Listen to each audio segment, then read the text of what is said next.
Good afternoon, and welcome to our discussion. Today we are delving into a critical question at the intersection of environmental policy and economic strategy. Should governments provide financial subsidies for green technologies like electric vehicles and residential solar power? This is a topic that elicits strong opinions and has significant implications for our future. Joining us to explore this issue are two distinguished guests. Ben is an environmental policy advocate who will be arguing in favor of these subsidies. Welcome, Ben. Thank you, Sarah. It's a pleasure to be here to discuss such a vital matter. And Chloe, an economist, will present arguments for a more cautious approach or perhaps alternative strategies. Welcome, Chloe. Thank you for having me, Sarah. I look forward to a robust discussion. We'll begin with opening statements from both Ben and Chloe, followed by rebuttals. Then, we'll move into a discussion and cross-examination, and finally, closing statements. So let's begin. Ben, please start us off with your opening statements. Thank you, Sarah. I firmly believe that government financial subsidies for green technologies are not just beneficial, but absolutely crucial for accelerating our transition to a sustainable green economy and for effectively mitigating the escalating climate crisis. The environmental imperative is undeniable. Subsidies for electric vehicles and residential solar power directly contribute to a significant reduction in carbon emissions. Transportation and energy production are two of the largest sources of greenhouse gases, and by incentivizing cleaner alternatives, we tackle the problem at its roots. Beyond carbon reduction, these subsidies help combat air pollution in our cities, leading to improved public health and lower healthcare costs. Think of the cleaner air our children will breathe. Furthermore, the economic benefits are substantial. Investing in green technologies through subsidies stimulates innovation and fosters the growth of new industries. This, in turn, creates high-quality, future-proof jobs, from manufacturing and installation to research and development. We're talking about positioning our economy for leadership in the 21st century. It's an investment in our technological sovereignty and competitiveness. One of the primary barriers to the widespread adoption of technologies like EVs and solar panels is their initial high cost. Subsidies make these technologies more accessible to a broader range of consumers and businesses, democratizing the green transition. They bridge the gap until economies of scale bring down prices naturally. We've seen this happen with other technologies in the past. Consider the success stories. Countries and regions that have implemented robust subsidy programs have seen a dramatic increase in EV adoption and solar panel installations. Norway, for example, leads the world in EV market share due to strong government incentives. Germany's Energiewende has significantly boosted its renewable energy capacity, with solar playing a key role, often supported by feed-in tariffs, a form of subsidy. These aren't just isolated incidents. They are clear indicators that well-designed subsidies work. They are a pragmatic and effective tool to accelerate change on the scale required. Therefore, subsidies are a vital catalyst for the positive feedback loop of increased demand, technological advancement, and cost reduction, ultimately benefiting both our environment and our economy. Thank you, Ben, for that comprehensive opening. Chloe will now turn to you for your perspective. Thank you, Sarah, and thank you, Ben, for laying out your case. While I wholeheartedly agree that transitioning to green technology is of paramount importance for our planet's future, I believe we must be exceptionally cautious about relying on direct financial subsidies as the primary mechanism to achieve this. My main argument is that such subsidies are often economically inefficient. They can significantly distort markets, and they frequently lead to unintended negative consequences that can undermine their very goals. Firstly, let's consider the economic burden. Subsidies aren't free money. They are funded by taxpayers. This means either higher taxes now or increased national debt, which future generations will have to bear. In an era where many governments are already facing fiscal constraints, we must ask if direct subsidies are the most responsible use of public funds. Secondly, subsidies can lead to significant market inefficiencies. When governments, quote, pick winners by subsidizing specific technologies or companies, they interfere with the natural competitive forces that drive innovation and cost-effectiveness. The best, most efficient technologies might not be the ones that receive the most funding, but rather those with the best lobbyists, or those that fit a current political narrative. This can stifle genuine, market-driven innovation and lead to a misallocation of resources. We might end up propping up technologies that aren't viable in the long run without continuous government support. This brings me to my third point: the risk of creating subsidy dependency. Industries that become accustomed to government handouts may lose the incentive to innovate, cut costs, and become self-sufficient.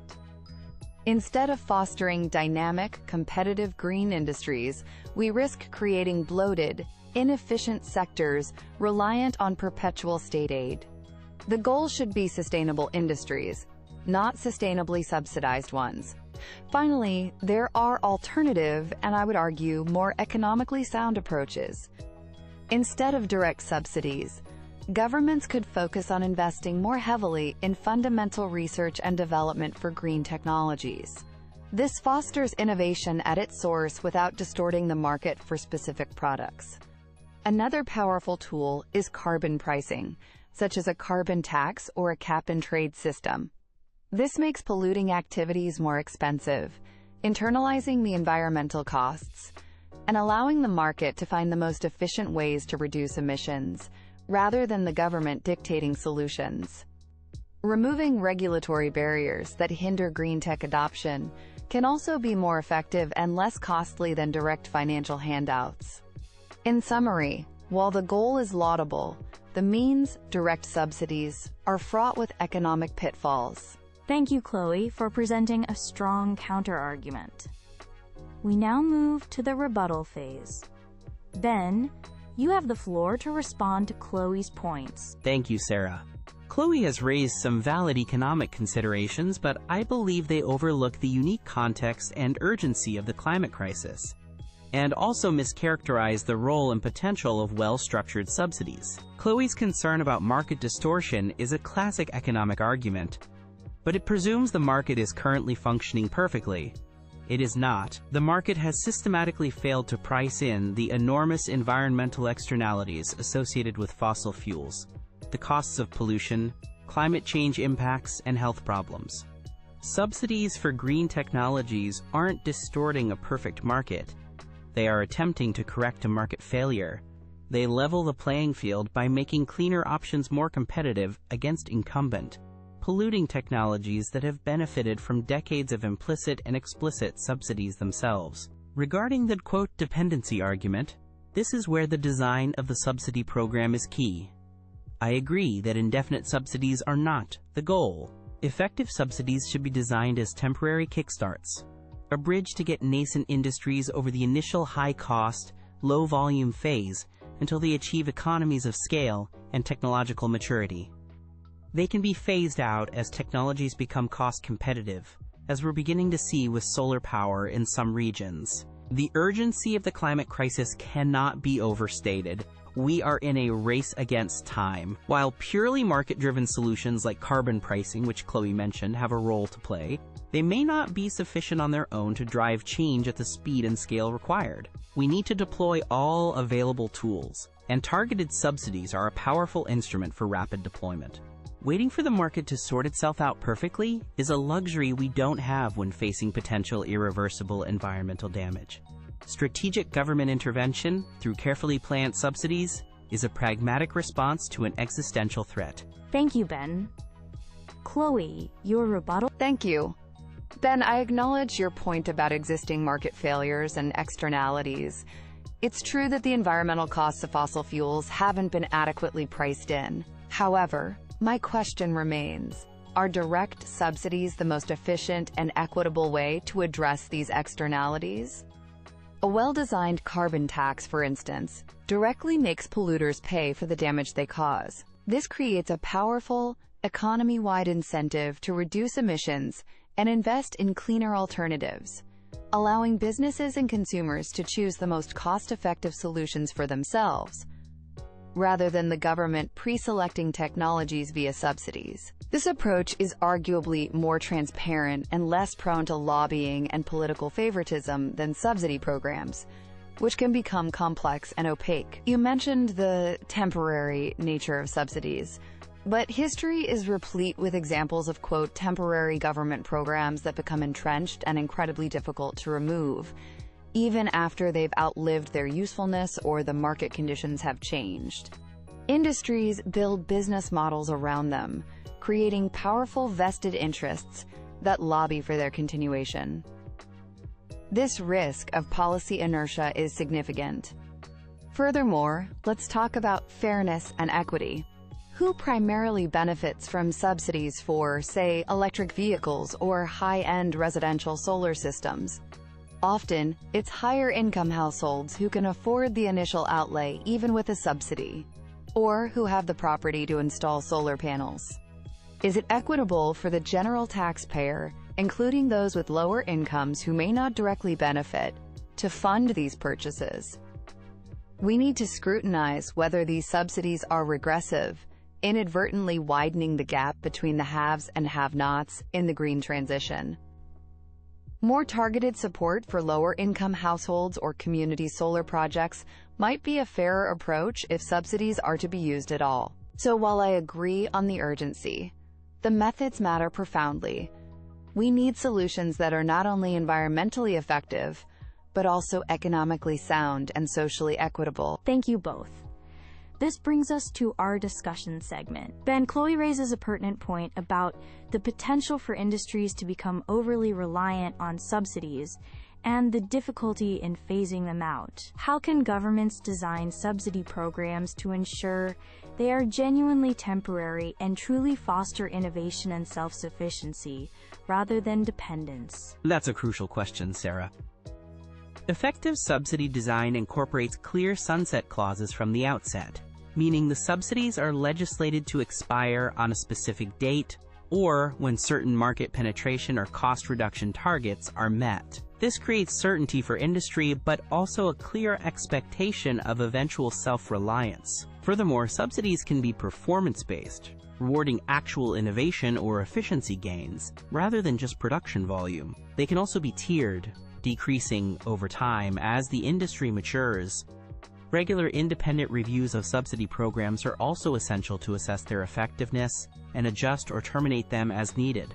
It's about smart, adaptive policy, not blank checks. Chloe, Ben, and many others argue that the urgency of the climate crisis requires rapid action, that market forces alone, even with carbon pricing, might not deliver quickly enough to meet crucial climate targets. If not widespread subsidies, what specific, fast-acting mechanisms would you propose to accelerate green technology adoption at the pace required? That's the core challenge, isn't it? Speed and efficiency. While I advocate for carbon pricing as a foundational policy to accelerate adoption, governments can focus on other non-subsidy levers. One is aggressive public procurement. Governments committing to purchasing green vehicles for their fleets or using renewable energy in public buildings creates significant demand and helps drive down costs through scale.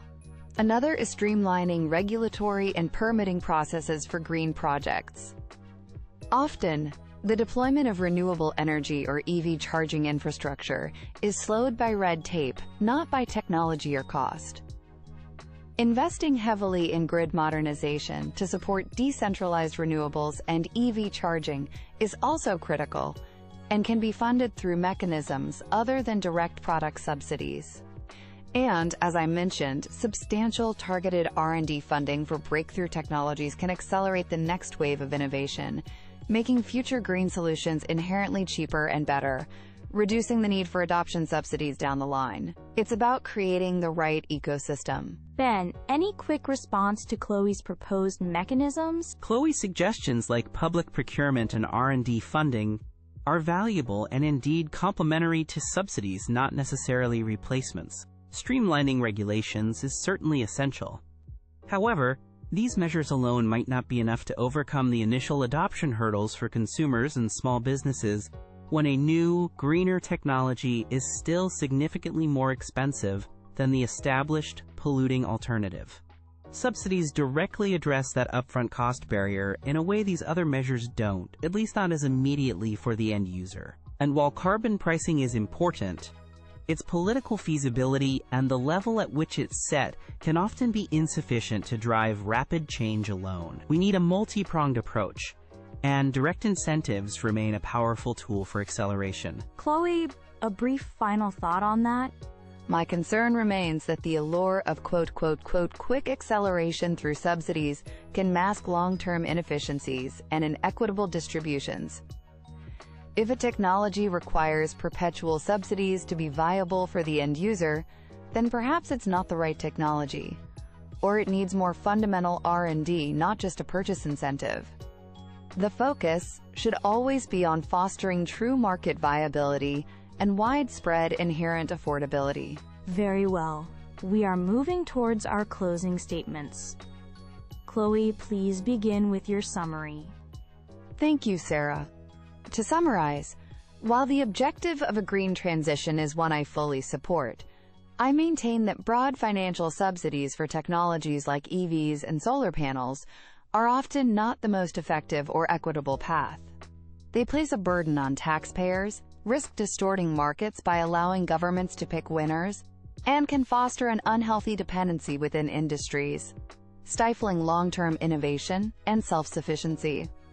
There are also genuine concerns about fairness, as these subsidies can disproportionately benefit higher-income individuals. I believe our efforts are better directed towards market-based solutions, like comprehensive carbon pricing, which makes polluters pay and allows the market to determine the most efficient pathways to decarbonization. Coupled with strategic government investment in fundamental research and development, and the removal of regulatory hurdles, we can foster genuine, sustainable innovation. We must carefully consider all economic impacts and strive for policies that are not only environmentally sound, but also economically prudent and socially just. Thank you. Thank you, Chloe. Ben, your closing statement, please. Thank you. Subsidies are a pragmatic and proven tool to accelerate the urgent shift to a green economy. They address the initial cost barriers of crucial technologies like electric vehicles and solar power, making them accessible and speeding up their adoption. The environmental benefits, reduced emissions, cleaner air, are undeniable and critical in our fight against climate change. Moreover, these subsidies stimulate job creation in burgeoning green industries and drive innovation, positioning us for future economic leadership.